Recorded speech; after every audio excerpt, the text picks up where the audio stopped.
Só as peças da Avalon Joias podem trazer elegância e sofisticação para todas as suas ocasiões.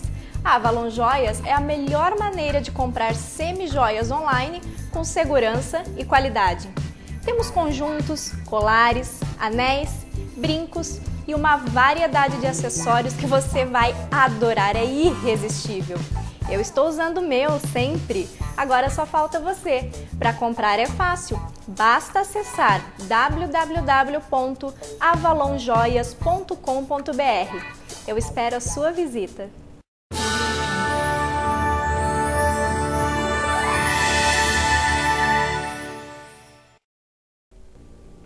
Qual a utopia visível nas nossas eleições? Nenhuma? Participamos da democracia sem qualquer esperança no futuro? Nossos sonhos ficaram pequenos? E agora no segundo turno? Há algum projeto ou nós estamos simplesmente tentando escapar da desgraça que nos parece melhor? O programa de hoje é sobre doutrina, utopia e possibilidades de ultrapassar a utopia socialista para pensarmos em novos projetos. Seja muito bem-vindo à Hora da Coruja. Boa noite, Paulo. Boa noite, Fran.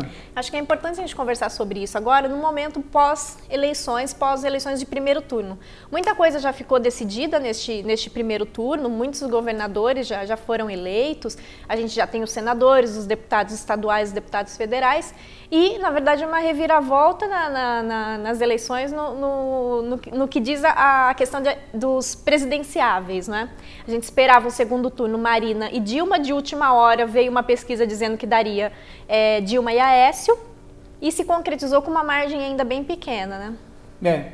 Mas as pesquisas internas do PT apontavam já Aécio bem antes, e isso foi divulgado.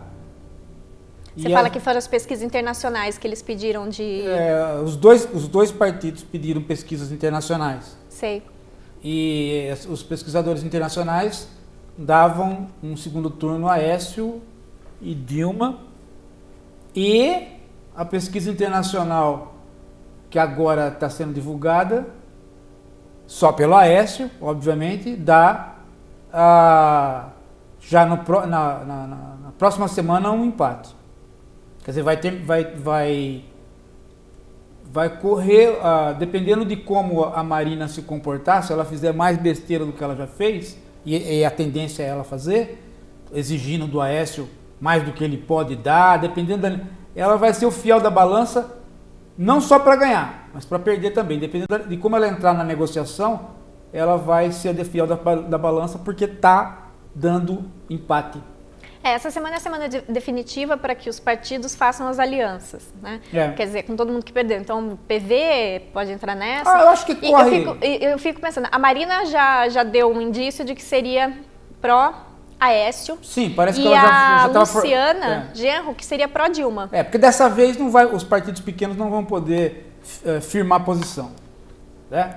Porque se a margem fosse muito distante um do outro, então eles poderiam firmar a posição. Então, você fala firmar a posição assim, ficar de fora. Certo. Né? Como a Marina fez na última eleição. Como a Marina fez. Mas nem o Eduardo Jorge, nem a Luciana vão poder marcar posição partidária, dado que a situação da Dilma é periclitante.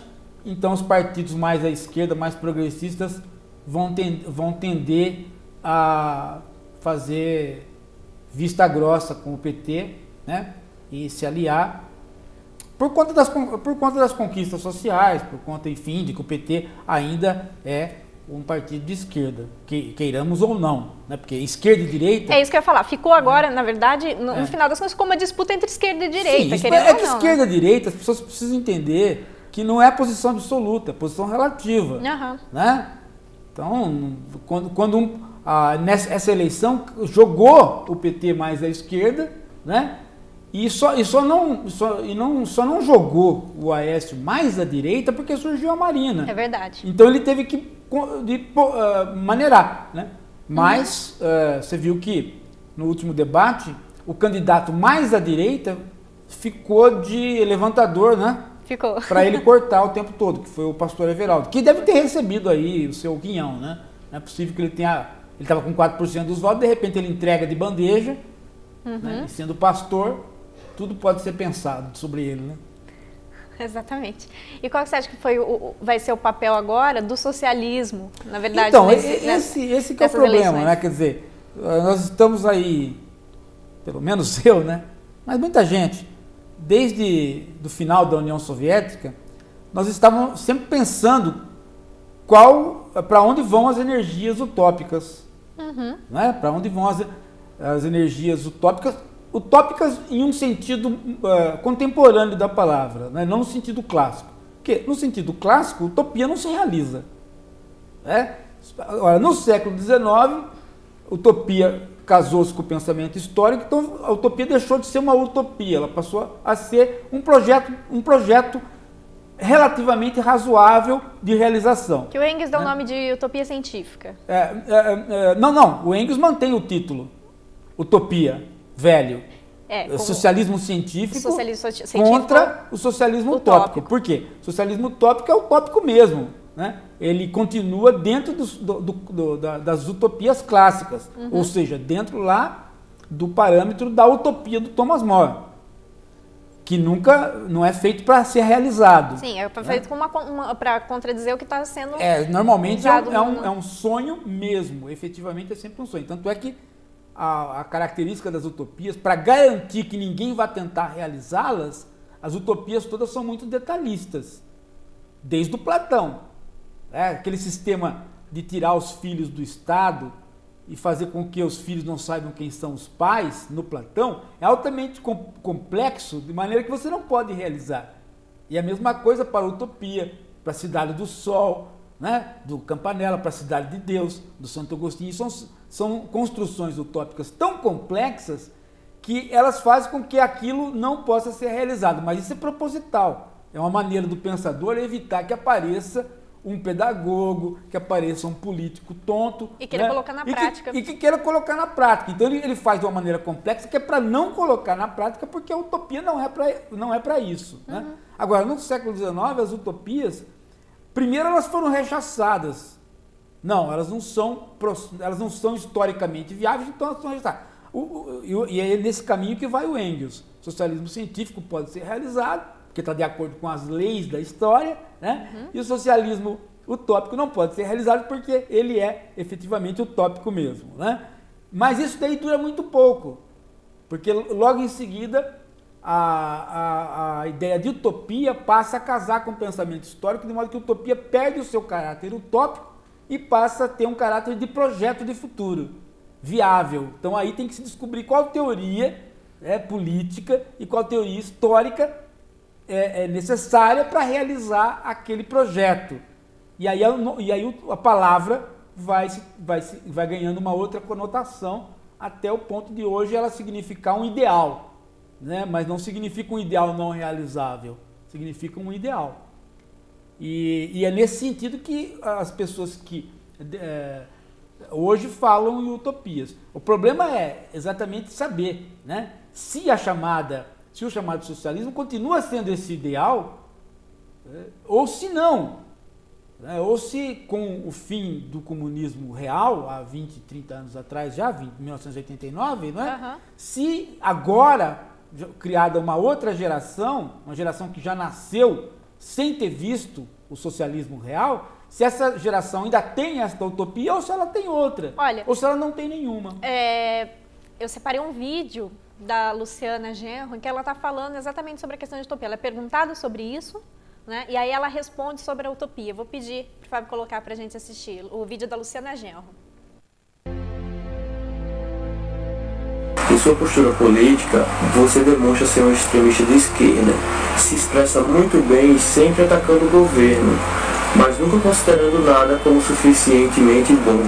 Você já chegou a falar que a Marina Silva se parece muito com a Dilma e com a Aécio, ou considerar alguns métodos de governo. Eu lhe pergunto, não seria uma utopia achar que se pode começar do zero e mais viável você considerar as boas políticas públicas e trabalhar em cima delas? Meu nome dele mesmo? Espera um pouquinho. Rafael de Lima. Rafael, eu acho que as utopias são importantes. Até porque, já disse um filósofo alemão chamado Ernst Bloch, que as utopias concretas, elas são possibilidades reais que ainda não se realizaram.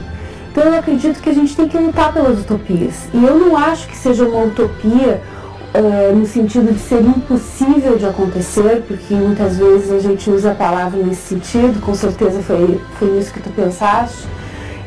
Seja uma utopia nós mudarmos estruturalmente a política, a economia, nós construirmos um país que realmente atenda os interesses da maioria do povo.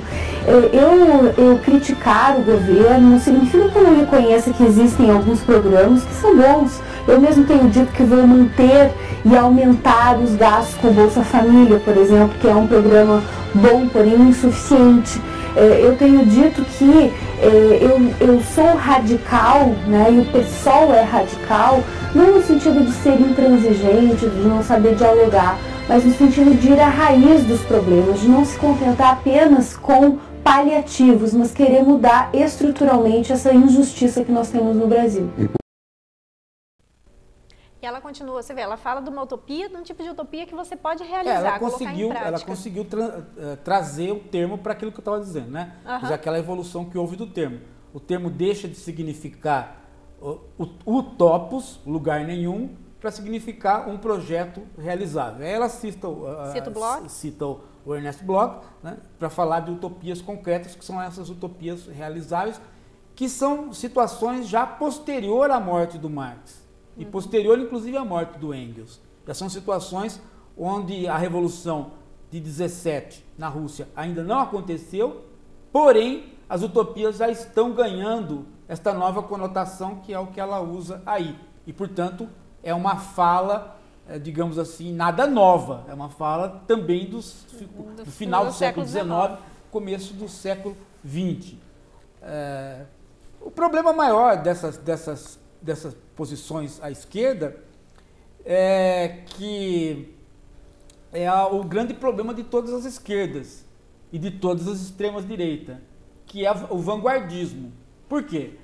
Porque se eu quero fazer uma política que defenda os interesses maiores da população, eu deveria contar com a população, mas normalmente eu não conto.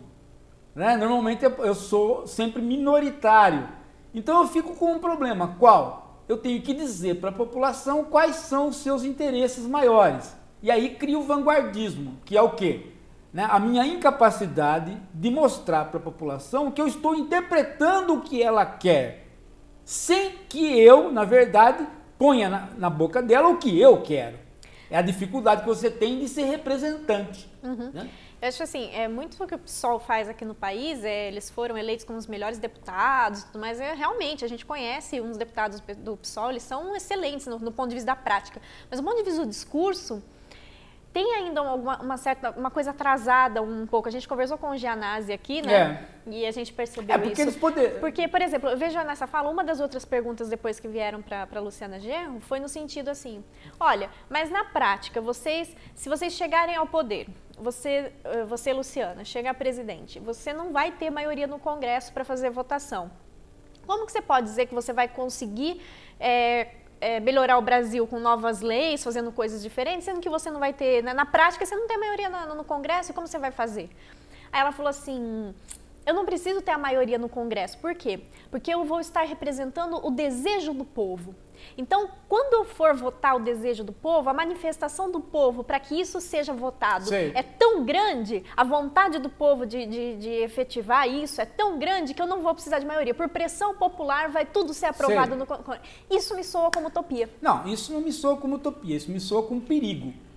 Com perigo? E não como utopia, mas como perigo. Por quê? Porque para que a população se manifeste a ponto do Congresso sentir, ela precisa se manifestar de maneira incisiva e decisiva. E nós sabemos que há duas maneiras incisivas e decisivas de se manifestar. Ou todo mundo vai até Brasília nas votações, certo, né, quando as votações ocorrem, né, mas você pode ter muita manobra para não deixar nem chegar a ocorrer.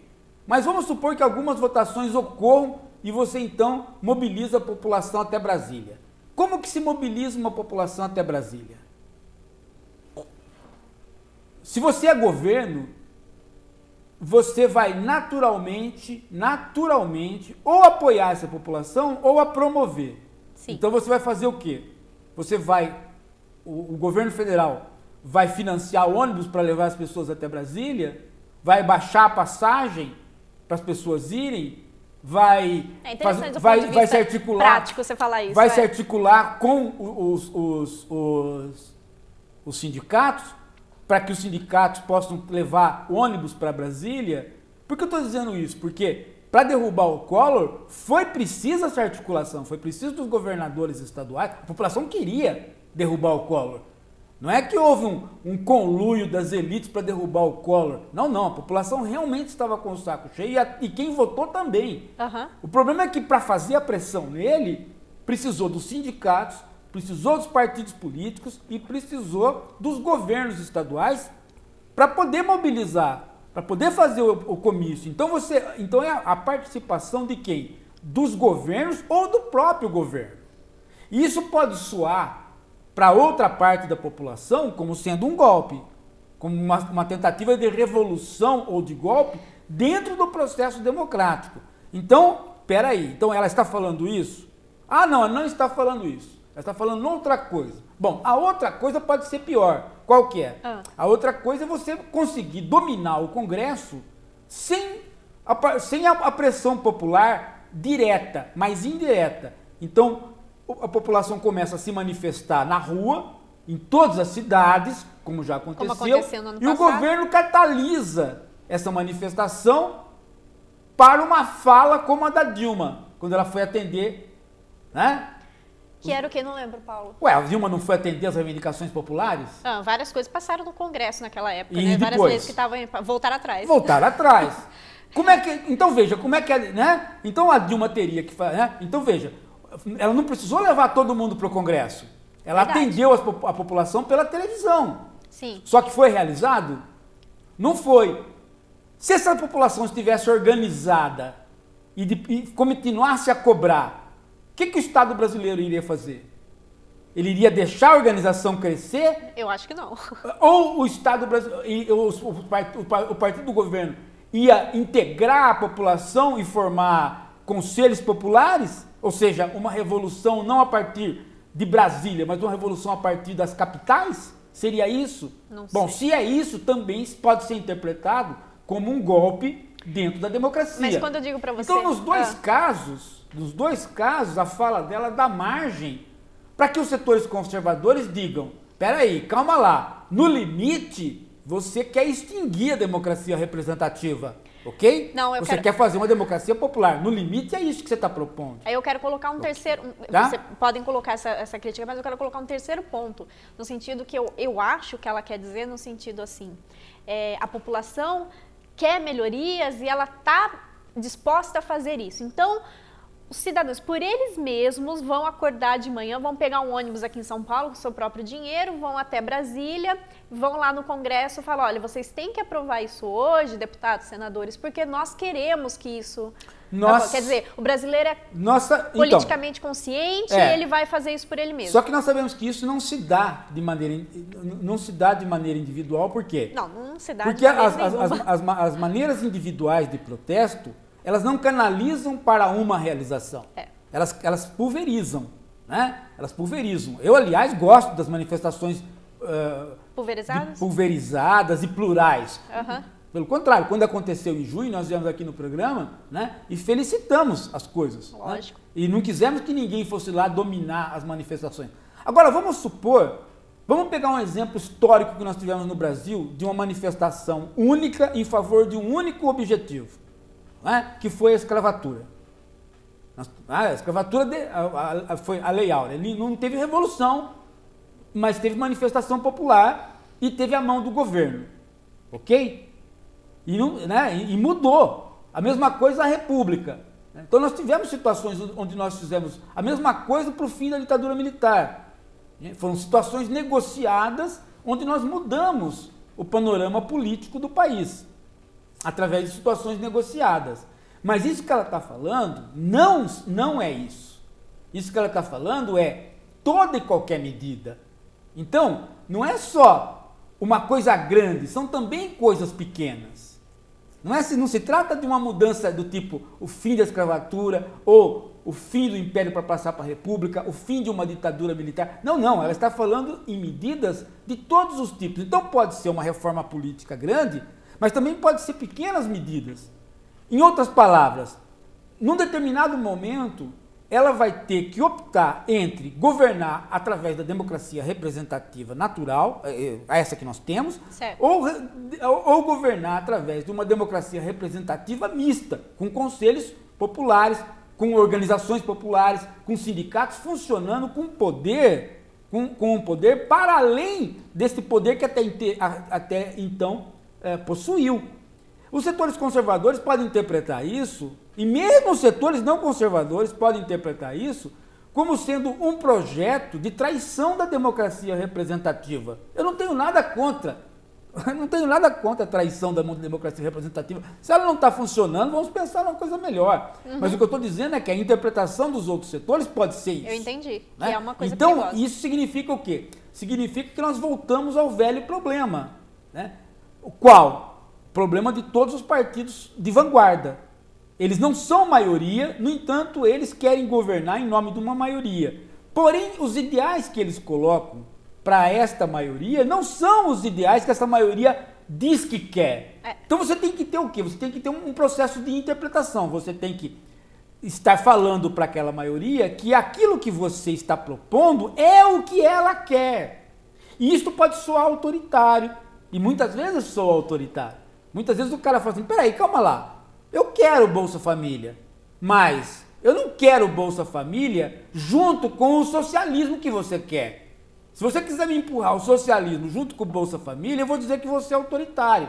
Ah, não, você quer sim o socialismo também. Você tem que querer porque faz bem para você. Epa, peraí, calma, eu não sou criança, eu não quero. Não, você quer, você não tem consciência ainda do que você quer. Pronto. Já criou o processo autoritário da vanguarda. Né? Vamos atender umas mensagens, Paulo. O Fernando Terra fala que ele observou vários comentários hoje nas redes sociais, as pessoas falando que em virtude de diversos candidatos de direita terem sido eleitos, aqui em São Paulo, por exemplo, as manifestações de julho parece que não adiantaram de nada. Ele fala, é pertinente fazer essa relação?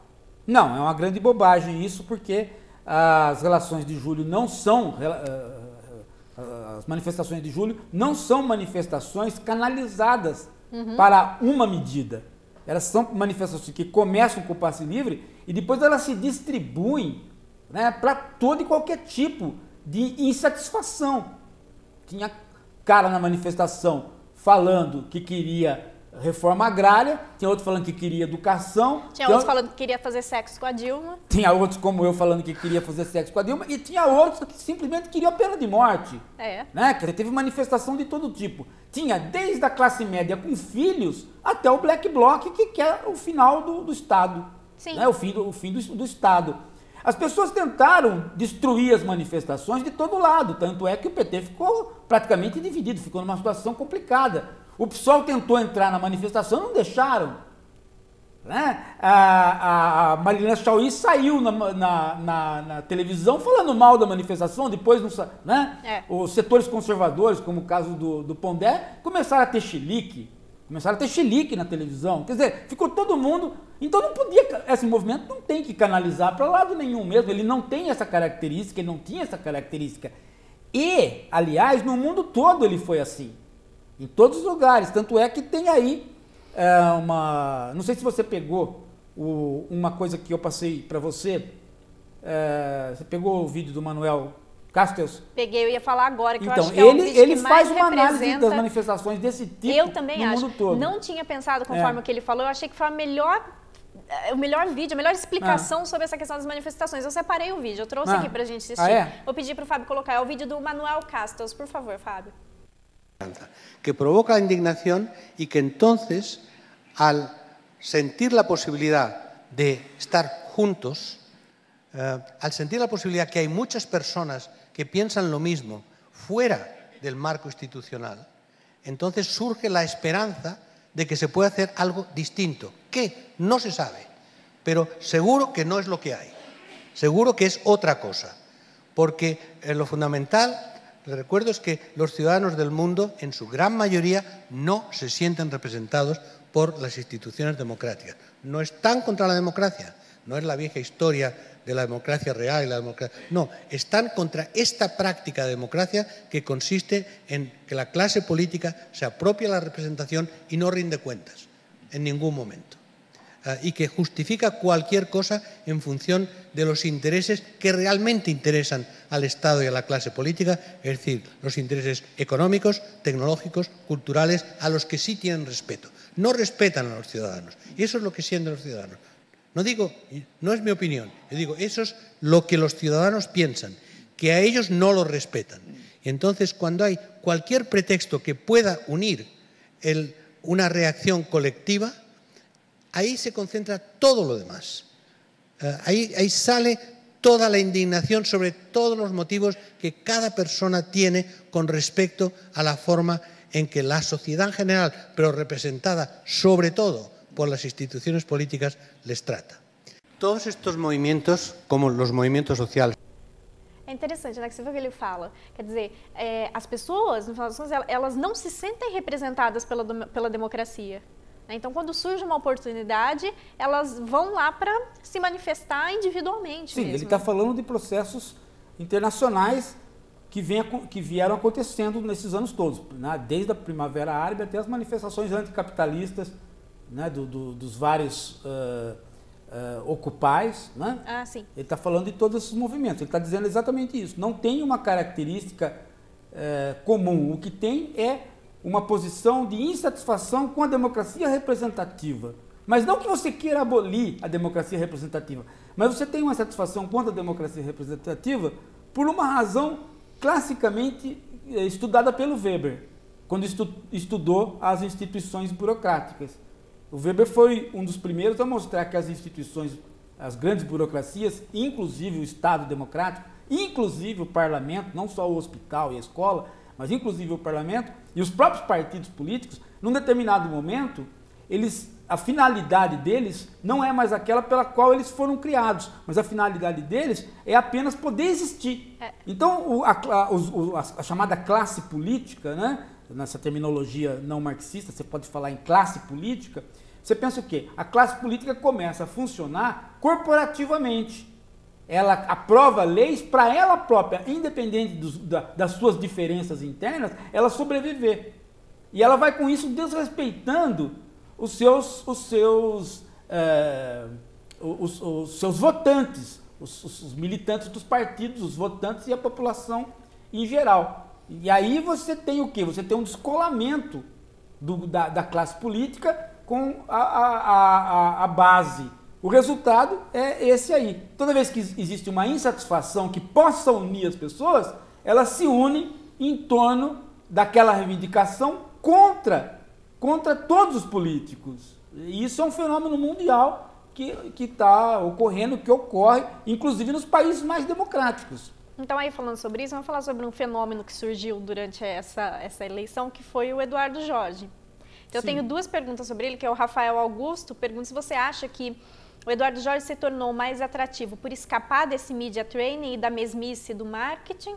E o Ediris Matos fala se a campanha dele foi interessante, pelo sentido de que foi utópica, saudosista, essa coisa de ir de bicicleta votar e tudo mais. Não, mas essa não foi a campanha dele. A campanha dele não foi saudosista. O que foi é uma mídia emburrecida e um internauta mais emburrecido ainda, é querer reduzir o Eduardo Jorge ao cara que ficava fumando maconha, que ele nunca fumou, na verdade, né? Ou então ficar reduzindo o Eduardo Jorge ao cara boa vida, que está falando de paz e amor. Na verdade, todas as vezes que ele pôde intervir, ele foi o único candidato que fez intervenção em problemas reais. Problemas reais. O problema do Banco Central, ninguém enfrenta. O problema da nossa completa falta de esgoto e falta de usina de lixo, ninguém enfrenta. Da poluição. O problema da poluição, ninguém enfrenta. O problema da falta d'água e desmatamento, ninguém enfrenta. E os problemas sociais que ninguém enfrenta também. Quer dizer, quando a Dilma começou a falar de escola técnica, ele foi o único a dizer: não adianta escola técnica, tem que ter salário para o professor, que ninguém também enfrentou. Então ele foi o único candidato que realmente enfrentou os problemas. Não enfrentou do jeito que eu gosto, não estou falando que... Eu, por exemplo, tenho um monte de problemas com liberação do aborto, né? Eu não tenho uma visão assim, tão nítida quanto ele a respeito de o Brasil poder descriminalizar o aborto, tudo bem, mas liberar o aborto para as clínicas particulares me parece diferente de liberalizar o aborto para as clínicas do SUS. São coisas diferentes. Você pode criar nas clínicas particulares uma indústria da morte. Né? Então são coisas diferentes. A gente tem que conversar mais sobre esse assunto. Eu não tenho claro isso daí. Né? Eu tenho claro filosoficamente. Agora, do ponto de vista prático, eu não sei o que fazer. Mas também não deram tempo para as coisas entrarem, né? Porque tentaram fazer com que ele fosse o candidato paz e amor, o retrô. Né? Quando, na verdade, ele é menos retrô que a Marina, ele é menos retrô que a Luciana Genro e ele é menos retrô que o Aécio. Na verdade, ali ele disputa com a Dilma os projetos da social-democracia. Disputa com a Dilma os projetos. O resto é tudo muito mais retrô. O liberalismo do Aécio é século XVII. Não, né? A panfletagem da Marina ninguém sabe o que é, porque pode ser o programa da Igreja Universal, pode ser de qualquer igreja protestante, e pode ser o programa de segurança do nosso amigo Luiz Eduardo, quer dizer, também ninguém sabe o que é, porque ela pode mudar também. Né? E o programa da Luciana Genro é um programa socialista tradicional, tanto que dá essas questões que eu levantei aqui. Né? Então, no fundo, o Eduardo Jorge foi, a meu ver, aquele que recuperou as questões não discutidas ainda da Constituinte de 88, postas na Constituinte, mas ainda não levadas a ferro e fogo. Por exemplo, a Constituinte de 88 previa que nós tivéssemos um salário para o professor digno. Né? Então, isso morreu. Então deixa eu aproveitar. Ele recuperou isso. O Marcos Dias, de Formosa, ele pergunta por que a Dilma fala em valorizar a educação somente apontando o aumento dos cursos profissionalizantes, institutos federais, e ela não fala efetivamente melhorar o salário dos professores. Você, como professor Paulo, você acha que nós avançamos no quesito reconhecimento do profissional da educação? Não, nós não avançamos em nada, nós tivemos só perdas. Não é perda salarial. É que eu acho que assim, desde o governo Fernando Henrique, a gente tem uma ideia de que a gente tem que cumprir metas de educação, né? Então a meta da educação é o quê? Não ter mais analfabetos no Brasil, para a gente poder ser comparado a um país de primeiro mundo. O que significa isso? Todo mundo na escola. Todo mundo na escola significa, pega todo mundo que está por aí e joga na escola. A pessoa querendo ir para a escola, não querendo. Sim. A pessoa podendo ir para a escola, não podendo. Sim, mas eu acho que então assim, colocou todo mundo na escola. Beleza, colocou. Isso deu... Tem que fazer isso? Eu acho até que tem. O problema é que você, ao colocar todo mundo na escola, você tem dois quesitos aí que desaparecem. O que é a escola? Quer dizer, aonde as pessoas estão colocadas? E segundo, quem está com elas? Que tipo de professor está com elas? Essas duas questões não são postas. Né? Quer dizer, nós tivemos aí o quê? Nós tivemos... Foi o Eduardo Jorge o único presidente que eu ouvi falar assim, a gente tem que aumentar o salário do professor. A Dilma insistiu na questão da escola técnica, ele voltou atrás. Não adianta, eu gostei da escola técnica, porém o problema é o salário do professor. Ele voltou atrás porque ele falou o quê? Por que é o salário do professor? Porque a gente precisa atrair pessoas melhores para as escolas. Essa é a questão. Ele colocou isso. Essa é a questão central. Essa é a questão central que ninguém coloca. Então, quando eu vejo o economista lá da Marina ou do Aécio falar também de educação, é o mesmo projeto da Dilma. É o mesmo projeto da Dilma. Com relação à educação, a gente está perdido. Tipicamente liberal atrasado. Né? Ele não é um liberal avançado, é um liberal atrasado. É um projeto que caberia você falar para um país onde o salário do professor fosse bom e a escola fosse boa. Então você poderia falar, eu quero fazer a extensão disso. Eu quero qualificar uns como ensino técnico, outros como universidade. Eu quero dar... Não, o Brasil não está nesse pé. O Brasil está no seguinte pé. Terminada a ditadura militar, o salário do professor estava ruim. Veio o primeiro-ministro da educação do governo democrático, que foi o Marco Maciel, na época do Sarney.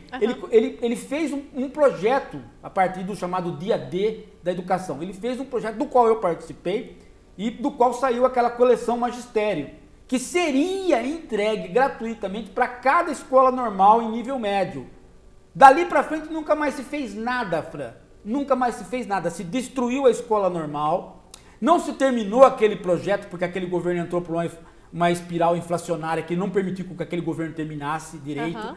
Entrou o senhor Collor e fechou o CNPq, fechou tudo, destruiu tudo. Aí foi recuperar com o Itamar. Só que quando foi recuperar com o Itamar, o salário do professor estava super deteriorado e no meio disso veio a discussão da LDB, que atrapalhou a reivindicação, porque todo mundo ficou envolvido com a LDB. Aí vieram dois enormes períodos de governo com 2 ministros de educação que simplesmente não se preocuparam com a qualidade educacional, que foi o Paulo Renato, falecido, né? E o atual prefeito de São Paulo, que é o Haddad. Que é o Haddad, que criou essa bobagem aí chamado ProUni, né? Que é uma maneira do empresário não pagar, como é que fala? Pagar imposto. Agora você vê como que então, essa questão educacional, Paulo... Agora, aí os exames todos os exames internacionais de educação mostram o Brasil só caindo, só declinando. E quem está na escola, na universidade hoje, sabe perfeitamente que os alunos universitários não têm condição de estar na universidade. Então vamos conversar sobre isso, Paulo. É interessante que o Aécio, a grande crítica dele, a Dilma, é o quê? A Dilma quis fazer um país de pessoas que vivam com um salário mínimo, ou seja, todo mundo vai ter emprego, mas todo mundo vai ganhar um salário mínimo. A gente não tem mais no Brasil pessoas que possam ter oportunidade de ganhar mais que isso. A grande crítica do Aécio para a Dilma em um dos debates. Só que ele ganha bem mais que isso como senador. Não, calma, Paulo, deixa eu concluir. Então essa é a crítica do Aécio com relação à Dilma, certo? Aí veio Eduardo Jorge e falou assim, muito bem, bom o senhor falar isso, seu Aécio. Então vamos lembrar que o professor tem que ter nível superior hoje em dia e ele não ganha 2 salários mínimos. Exatamente. E aí? Aí fica a Dilma e o Aécio com cara de bocó, né? O professor não ganha. Então quer dizer, professor também tá nessa. Quer dizer, gente, se a gente imaginar que a média de uma pessoa que ela tem nível superior, a média de salário dela, a última vez que eu vi, era 4.300 e poucos reais. O professor ganha uma média de 1.200 reais. Então olha a diferença salarial de um profissional que se forma em qualquer outra coisa e para um professor que tem nível superior. Sim. O Eduardo Jorge foi o único que colocou esse problema. Hoje em dia... Quando a gente diz isso, Paulo, pode não parecer, pode falar assim, tudo bem, mas só que quando a gente fala em educação, a gente precisa ter muitos profissionais de educação. Como pagar todo mundo? Não é mais essa questão. Não é mais essa questão. A gente sabe que não é essa mais a questão. A gente sabe que não é por falta de dinheiro que não se paga. Não é por falta de dinheiro que não se paga, exatamente. É por falta de vontade política mesmo. Exatamente. A gente já foi comprovado que a questão não é a questão financeira. Essa bobagem de falar que precisa do pré-sal para investir em educação, isso é protelar o problema. Porque o Ministério da Educação né, e nisso a Dilma ela tomou na cabeça. Por quê? Porque ela é a presidente que mais investiu em educação na história do Brasil. Você pode pegar os dados. No entanto, o resultado é ruim. Então, aí o porquê, né? Esse que é o problema. Parece bobo a gente falar isso, de que a pessoa não chega a 2 salários, mas é um emprego digno, não sei o quê. Por que isso é ruim? Por que isso tem influência direta com a questão do declínio do nível educacional, da qualidade de ensino? Se você pegar todos os concursos públicos na área de educação, os profissionais que pegam os primeiros lugares ou nem assumem ou eles desistem em pouquíssimo tempo. Porque o bom profissional, ele vai conseguir emprego em outras áreas ganhando mais e ele não vai ficar dando aula. Gente, a gente tem que parar com essa ideia de que o professor, ele dá aula por amor. Ou por que é outra questão? Ou então porque não é emprego, né? Você faz isso. Essas histórias de amor. Mas veja só, o que eu quero dizer é o seguinte, vamos voltar ao assunto da utopia agora, mas relacionando com isto. Quer dizer, qual é o grande projeto da utopia liberal? Quando surgiu o liberalismo, qual era o grande projeto do liberalismo? Tornar os cidadãos iguais perante a lei. Por que eles poderiam ser iguais perante a lei? Eles não vão ser iguais nem em nascimento e talvez não sejam iguais nem em condições. O liberalismo nunca falou em igualdade de condições nem em nascimento. Né? Agora, o que faz com que, na questão das condições, você diminua a distância e torne todo mundo possível de ser cidadão? A utopia da educação para todos, mas de uma educação de qualidade que faz com que a igualdade perante a lei possa ocorrer, porque todo mundo perante a lei vai poder reivindicar, poder se representar, poder conversar com capacidade. Então, esse é a utopia liberal. Veja, quando nós começamos a falar em utopia socialista, nós estamos esquecendo que nós não conseguimos realizar a utopia liberal no Brasil.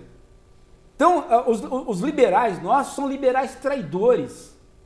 Não são só os social-democratas que são social-democratas traidores. Não é só o PSDB que traiu a social-democracia. Os liberais nossos são todos liberais traidores. eles não têm a coragem de enfrentar essa questão da utopia liberal, de uma educação para todos, mas uma boa educação para todos. Uhum. Eles não enfrentam esse problema.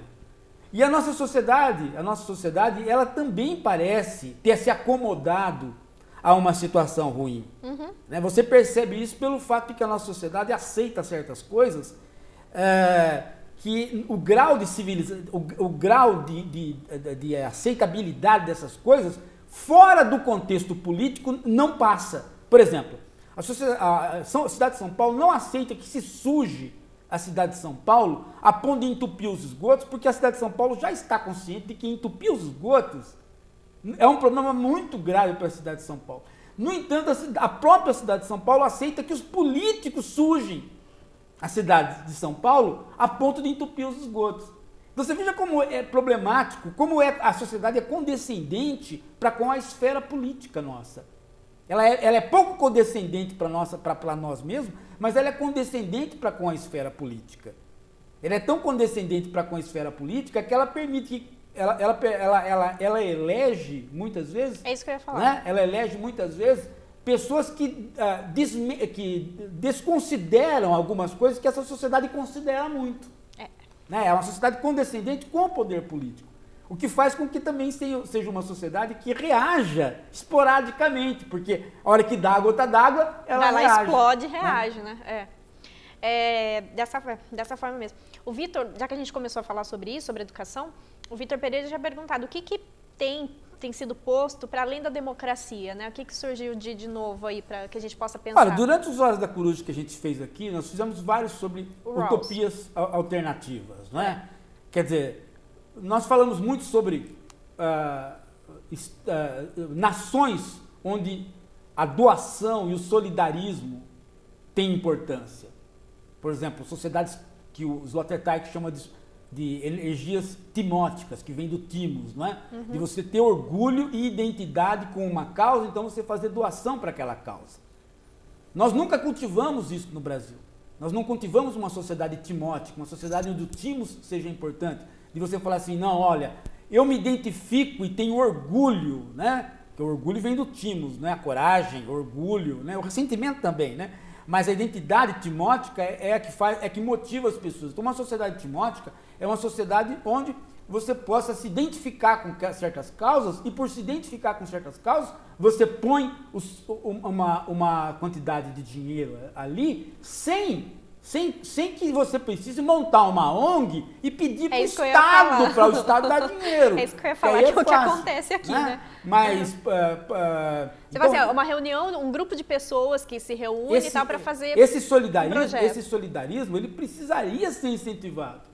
Precisaria ser incentivado nas escolas, precisaria ser incentivado na própria política, né? Mas nós não temos esse incentivo aqui. Nós temos o nosso modelo nosso modelo de esquerda é sempre social-democrata. É sempre a ideia de que o Estado tem que cobrar imposto e fazer a melhoria. Paulo, o nosso modelo democrático eu acho que é socialista nesse sentido de que o Estado é um paizão, né? Não, sim, tem um paternalismo aí. Tem um paternalismo grave mas veja só, mas o paternalismo também não se realiza. A utopia social-democrata no Brasil também não se realiza, porque quando ela começa a se realizar, os grupos conservadores nossos são tão mesquinhos que eles acham que a Bolsa Família é um problema. E representa 0,04%. A Bolsa Família é um dinheiro miserável que você dá, que não é cristão, não tem nada a ver com melhorar a vida das pessoas, na verdade é um mecanismo de fazer com que a economia se mantenha aquecida, né? E as pessoas acham que isso vai fazer mal para a pessoa. E é de uma mesquinhez enorme. Então você tem um projeto social-democrata, uma utopia social-democrata que não se realiza nunca. Você tem um projeto de solidarismo que nunca é posto na jogada. Você tem um projeto anarquista que sempre quando aparece é abafado com porrada. Né? Quando os anarquistas começam a falar de conselhos populares, de reunião de pessoas para além do Estado, é tomado como violência anti-lei. Né? É tomado como violência anti-lei. E aí é abafado com a polícia. Então, você veja, você tem várias alternativas utópicas que no Brasil não surgem, não aparecem, não emergem como poderiam emergir. Porque nós estamos encalacrados dentro de dois paradigmas né, que estão envelhecendo e que está fazendo com que nós não tenhamos mais vontade de participar da política, que é o paradigma liberal de um lado e o paradigma social-democrata tendendo ao populismo de outro. Isso está cansando. Sem dúvida. Né? Isso está cansando a ponto de hoje o segundo colocado das eleições não ser o Aécio. Né? O segundo colocado das eleições, informo para vocês, é o voto em ninguém. Quer dizer, vi isso. Na Paulo, verdade, quem está em segundo colocado, quem está ganhando a eleição no segundo turno sou eu. Eu represento as pessoas que não votaram em ninguém. Né? Então, eu que não votei, estou em segundo lugar. O Aécio está em terceiro, ele está atrás de mim. Então, tem a Dilma em primeiro e tem eu com 38 milhões, o Aécio tem 37. Né? Então, veja só, quem não votou em ninguém, é o voto maior hoje no Brasil, é o grande voto hoje maior no Brasil. Então, tem muita gente descontente. Muita gente. Tem muita gente que não se sente representada. Tem muita gente que tem 28 partidos e a pessoa não tem nenhum para escolher. Por quê? Porque nós estamos encalacrados em duas situações. O liberalismo tradicional de um lado e uma social-democracia populista de outro.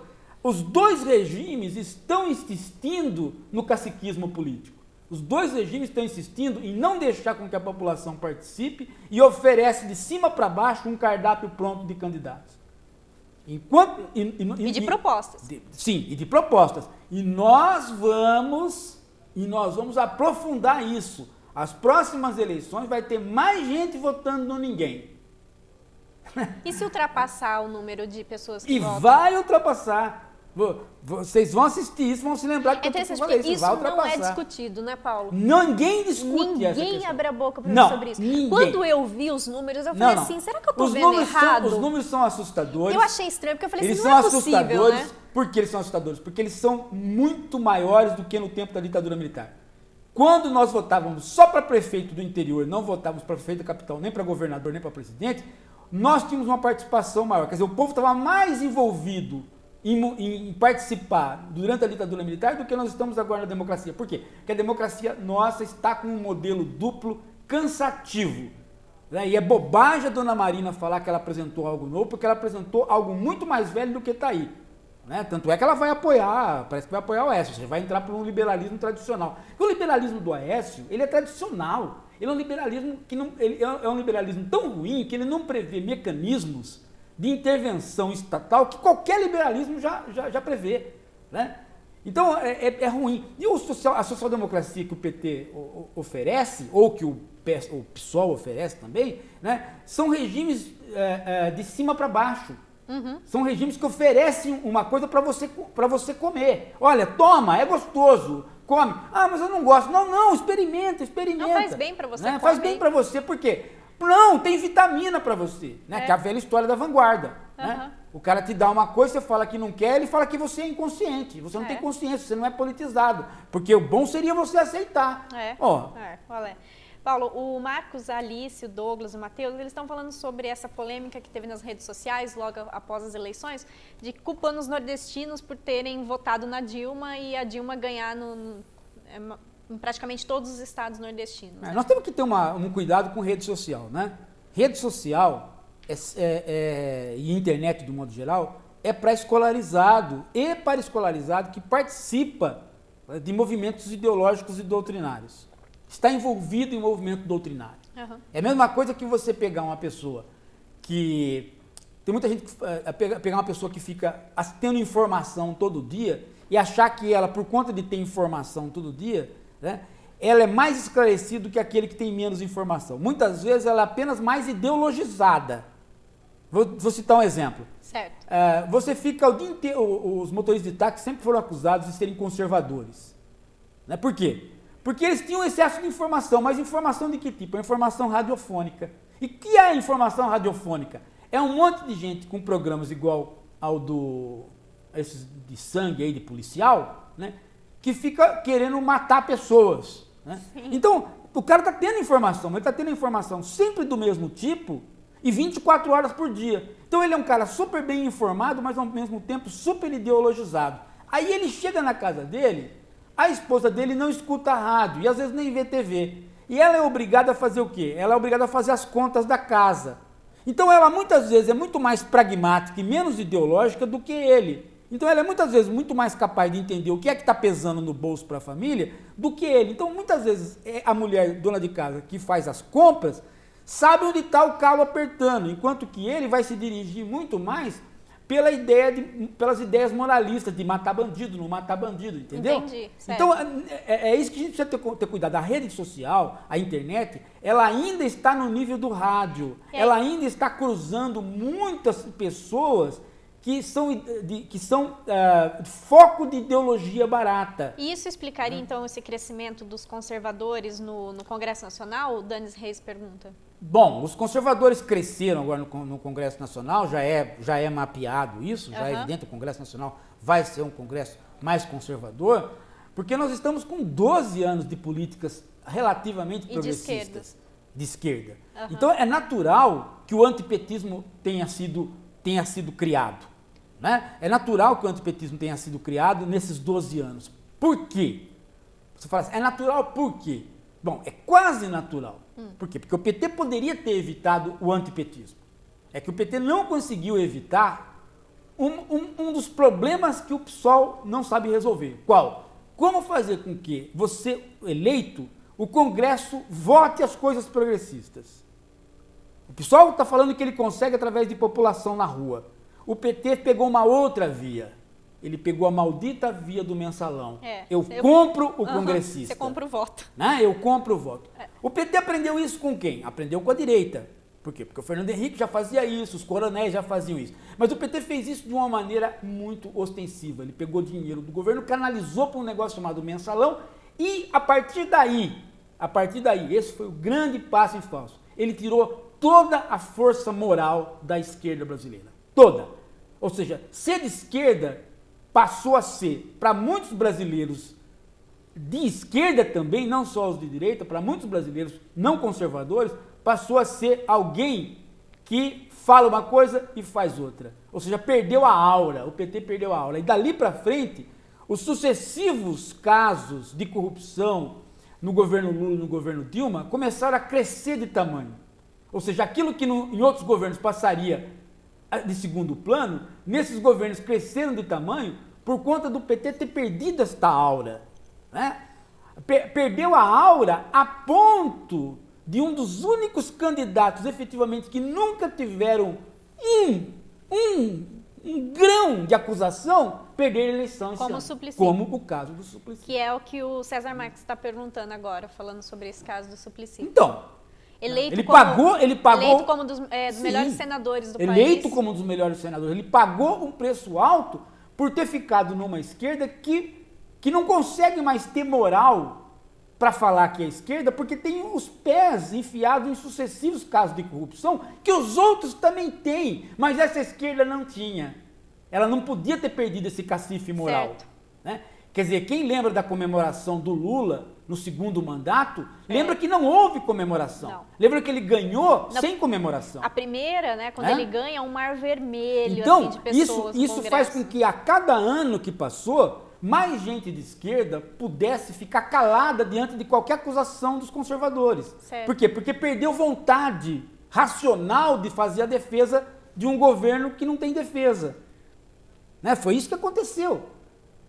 As pessoas passaram a ficar intimidadas. As pessoas de esquerda passaram a ficar intimidadas. Né? Não consegue fazer uma defesa mais de um governo, né? Porque gerou o antipetismo. O antipetismo virou maior do que o antivarguismo. Você viu o que a Dilma fala, né? Quando eles pressionam a Dilma para falar, não, mas e aí, pô, esse caso de corrupção é do seu partido, pô, o que você vai fazer? Ela fala assim, ó, não vou falar sobre isso. Não posso falar. Ela não pode. Não posso falar, não posso fazer mais a defesa, não posso mais fazer aquilo que se fazia no passado, que era dizer a seguinte coisa, olha para cada deputado do PT, olha para cada governador, olha para cada vereador. Não pode mais fazer isso, entendeu? Então, as coisas ganharam Porque se tivesse morrido no mensalão, tudo bem, né? Já que seria uma grande avaria, mas não morreu no mensalão. Quer dizer, as coisas foram se sucedendo num grau onde todo dia é encontrado como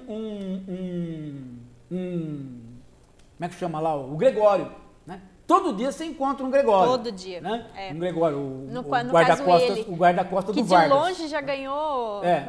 Então, todo dia você encontra alguém dentro da máquina de poder, né, que está sujando a máquina do poder. Né? E não adianta você falar que está punindo, que a Polícia Federal está pegando. Por quê? Porque o grau de constância disso intimida a militância. A ponto do PT hoje não ter mais militante que não militante pago. É o que a gente fala que perdeu a moral. Nenhum dos partidos tem militante mais. Os partidos têm militante pago. Mas o PT hoje é um partido que mais tem militante pago. É o partido, justo eles, né? Justo o PT, que era um partido que não precisava de militante pago. Então, isso daí pesou no contexto das esquerdas. Mas voltando agora ao assunto, Paulo, da questão do Nordeste, a gente separou 2 mapas que você queria comentar. Isso é para mostrar, eu peguei os 2 mapas aí, que é para mostrar como que o Brasil nunca mudou. As pessoas pensam que o Brasil mudou, mas o Brasil não tem mudado. O Brasil vota onde, de acordo com a presença do Estado, e os mapas mostram aí. Olha, veja só. Aí é logo depois, ainda é no período da ditadura militar, mas é no período da ditadura militar, pós-reforma política. Então desaparece o MDB e desaparece a Arena, que eram os 2 partidos que funcionavam no regime militar, né? E aparece aí o partido do governo, o PDS, o partido maior de oposição, que é o PMDB, aparece o PDT, o PTB e o PT, que são partidos novos naquela época. Certo. Então, isso aí é o período da década final, metade dos anos 80 para frente, né? Certo. Período da década final aí das eleições. Então veja que o verde é o PDS, ou seja, o governo, né? Olha onde ele ganha. Ele ganha no Nordeste. Né? Ele ganha no Nordeste. E o PMDB ali do Norte... Como oposição? O PMDB do Norte, né? Você pode desconfiar dele, porque ele é um PMDB meio PDS também, né? Mas você pode reparar ali, ó, o Nordeste inteiro está com o governo. Por quê? Certo. Porque o Estado brasileiro o governo federal se faz presente no Nordeste. O resto dos outros estados sempre consegue se virar por razões próprias. Repara agora a mesma votação no outro mapa entre uma votação agora já recente, essa votação Lula-Alckmin. Tá. Olha só onde o governo ganha. Olha lá o governo do Lula repetindo o governo da ditadura militar, repetindo o PDS. Tá. Ganha onde? Né? Norte e Nordeste. Norte e Nordeste. Ganha mais do que a ditadura, sim, porque a ditadura, o PDS naquele momento, já está nos anos finais da ditadura, já está desgastado, mas ainda assim desgastado, ele ganhava no Nordeste. Olha onde o Lula ganha. Aí. Agora você vai ver, você pegar o mapa que nós não trouxemos, mas se vocês olharem o mapa da Dilma, vocês vão ver que ela ganha. Ontem na TV, aconteceu, ela ganha é bem semelhante a esses dois mapas que a gente mostrou, gente. Ou seja, o Brasil vota como? Obrigada, o Brasil vota da seguinte maneira. Onde o governo federal tem presença, que são os estados mais pobres, as pessoas votam no governo federal. E onde o governo federal não tem presença, mas é os estados têm presença, aí o cara vota, não pensa que ele vota livre não, ele vota nos estados. Tanto é que o Alckmin ganha aqui, patati, patatá, né? Ou seja, não tem liberdade, o eleitor brasileiro não vota sem o Estado. Ou ele vota para o Estado a nível federal, ou ele vota para o Estado a nível estadual. Ele vota muito pouco com liberdade. Não é falar assim, porque o governo do Sul é sempre de oposição. Não. Ele é de oposição ao governo federal, que tem presença no Nordeste, mas ele também é de situação, porque ele normalmente vota nos candidatos conservadores e estatais dos seus estados. Então, a presença do Estado na política brasileira é muito forte. Né? E ela divide essa política há mais de 50 anos. E vai continuar dividindo ainda por muito tempo, Paulo. A gente, quando sai daqui do estado de São Paulo, se você prestar um pouco de atenção, você vai entender o porquê. Aí que você consegue entender também o porquê. Porque não existe nada sem o governo federal. Né? Nada sem o governo federal. E as pessoas falam, mas e Minas Gerais? Minas Gerais é o lugar que mais tem universidade federal de todo o Brasil. Realmente. Tem uma em cada esquina. Gente, espero que vocês tenham gostado dessa Hora da Coruja. Deu um papo super bom aqui, tanto pelo chat, com o pessoal mandando mensagem, quanto aqui comigo, com o Paulo. E vocês sabem, toda segunda-feira, porque agora é de segunda, 10 horas da noite, a gente está aqui ao vivo para conversar com vocês na Hora da Coruja. Quer deixar um recado, Paulo? Não, você não selecionou um negócio aqui que nós trouxemos de homenagem pro... Oh, é verdade. A gente trouxe uma homenagem pro Suplicy. Fazer o seguinte, eu vou Porque senão a gente fica sempre com aquela história de que nós criticamos tudo e nunca falamos das pessoas que cumpriram aí a função, né? A função com nota 10 a vida toda. Muito bom. Né? Então agora vocês podem ficar aí com o vídeo do Suplicy que vocês vão adorar, ó. Ele fazendo a segunda coisa que ele faz de melhor. Gente, abraço, até semana que vem. Você sabe que esta é a canção que os povos do mundo saíram às ruas para tentar acabar com a guerra do Vietnã e depois a guerra do Iraque, porque ela fala quanto tempo vai precisar mais até que as pessoas compreendam que é necessário se instituir os instrumentos de justiça que possam trazer a paz. Então, ele assim diz: How many roads must a man walk down before you may call him a man? And how many seas must the white dove sail before she sleeps in the sand? And how many times must the cannonballs fly before they are forever banned? The answer, my friend, is blowing in the wind. The answer is blowing in the wind.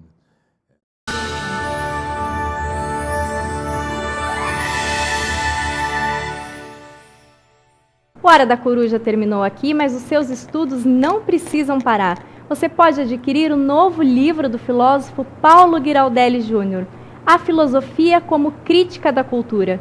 Nele você vai encontrar temas muito interessantes sobre a televisão brasileira, a sociedade e a cultura, como o Big Brother Brasil, o Pica-Pau e muitos outros assuntos. Você pode pedir o livro diretamente para o livreiro da sua preferência ou então acessar o site de qualquer editora do país. Com certeza eles já têm.